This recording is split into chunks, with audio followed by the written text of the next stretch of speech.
All right, so this video is going to be a setup for cVEMP testing. So we're going to use our new prep gel to prep the patient for the electrodes. So I'm going to put just a little bit of that on some gauze.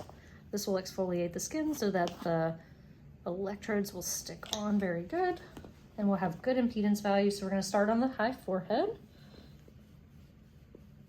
You want to put enough pressure that we're cleaning the skin well. And you also want to make sure it's nice and dry so that the electrodes stick well also.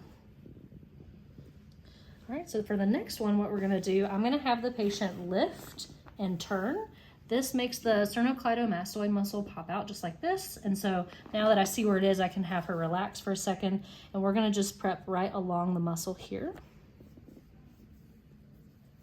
If they have any hair right along the side, we'll just kind of push that out of the way. We don't want the electrode to stick on that. And then we'll do the same on the other side. So I'll have her lift and turn. Again, it pops out nice and clean there, and we'll have her relax. And then right along the muscle here.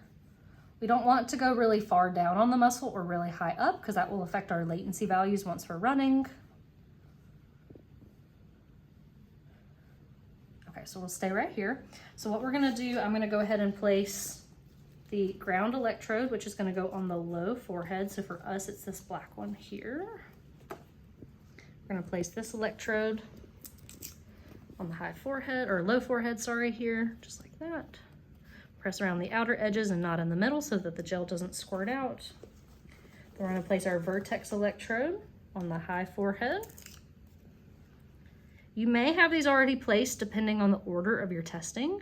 So this is really nice. If you already have them placed, you can just readjust these if you need to, so you're not having to re-prep every single time.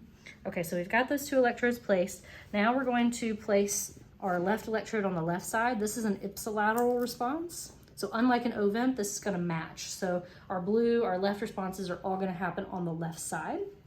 So what I'm gonna do, we can see her muscle right here. So I'm gonna do 2 fingers down from the earlobe, and then I'm gonna place the electrode right here.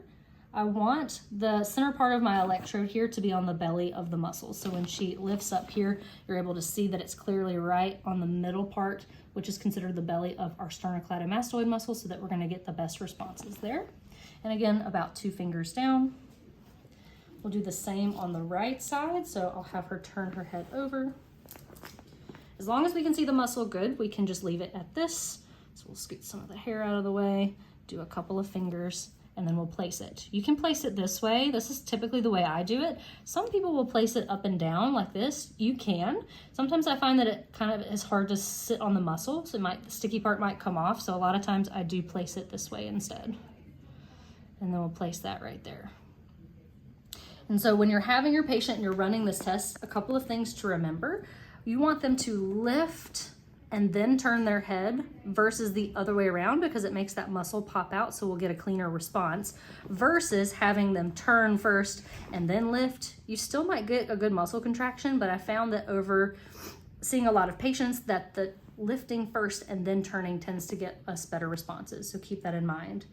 The last thing we're gonna do here, you'll plug up her ears with an insert. We only wanna plug in 1 ear at a time, and it'll be the ear that we're testing. So if we're on the right side, we're gonna test we'll plug up the right ear and test from there.